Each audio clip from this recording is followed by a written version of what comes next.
மேற்கு வங்கத்தில் வேலை நிறுத்தத்தில் ஈடுபட்டு வரும் இளநிலை மருத்துவர்கள் முன்வைத்த 5 நிபந்தனைகளில் 3ஐ ஏற்றுக்கொள்வதாக மம்தா பானர்ஜி அறிவித்துள்ளார். கொல்கத்தாவில் பெண் பயிற்சி மருத்துவர் பாலியல் வன்கொடுமை செய்யப்பட்டு கொல்லப்பட்ட வழக்கை சிபிஐ விசாரித்து வரும் நிலையில் நீதி கேட்டு 4500 ஜூனியர் மருத்துவர்கள் பணி புறக்கணிப்பு போராட்டத்தில் ஈடுபட்டு வருகின்றனர்.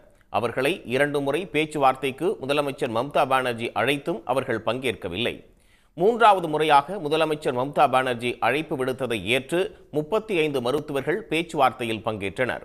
6 மணி நேரம் நடைபெற்ற பேச்சுவார்த்தையின் போது கொல்கத்தா காவல் ஆணையர் வினீத் கோயலை பதவியிலிருந்து நீக்கும் கோரிக்கையை மம்தா பானர்ஜி ஏற்றுக்கொண்டார்.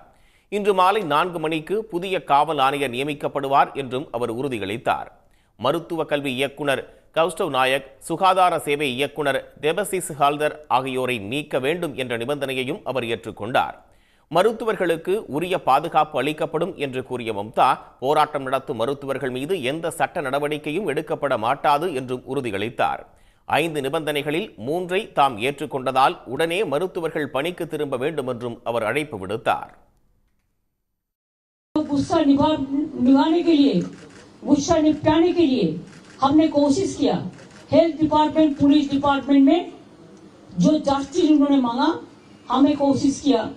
हमारा पुलिस जो सीपी को हम चेंज करने का फैसला किया है, उनको साथ बात करके उनको कॉन्फिडेंस में लेके, उन्होंने भी नहीं चाहते थे जितना उसका खिलाफ में बहुत सारे बात उठाया। இதற்கிடையே பாலியல் வன்கொடுமை செய்யப்பட்டு பெண் மருத்துவர் கொலை செய்யப்பட்ட வழக்கை விசாரித்து வரும் உச்சநீதிமன்றம் இன்று மீண்டும் விசாரணை நடத்த உள்ளது. 10ஆம் தேதி மாலைக்குள் மருத்துவர்கள் பணிக்கு திரும்ப வேண்டும் என்றும், தவறும் பட்சத்தில் மாநில அரசு நடவடிக்கை எடுக்கலாம் என்றும் உச்சநீதிமன்றம் அனுமதி அளித்திருந்தது. அந்த உத்தரவையும் மீறி இளநிலை மருத்துவர்களின் போராட்டம் தொடரும் சூழலில் உச்சநீதிமன்றத்தில் இன்று மீண்டும் வழக்கு விசாரணை நடைபெற உள்ளது. உடனுக்குடன் செய்திகளை தெரிந்து கொள்ள சன் நியூஸ் பெல் ஐகானை கிளிக் பண்ணுங்க.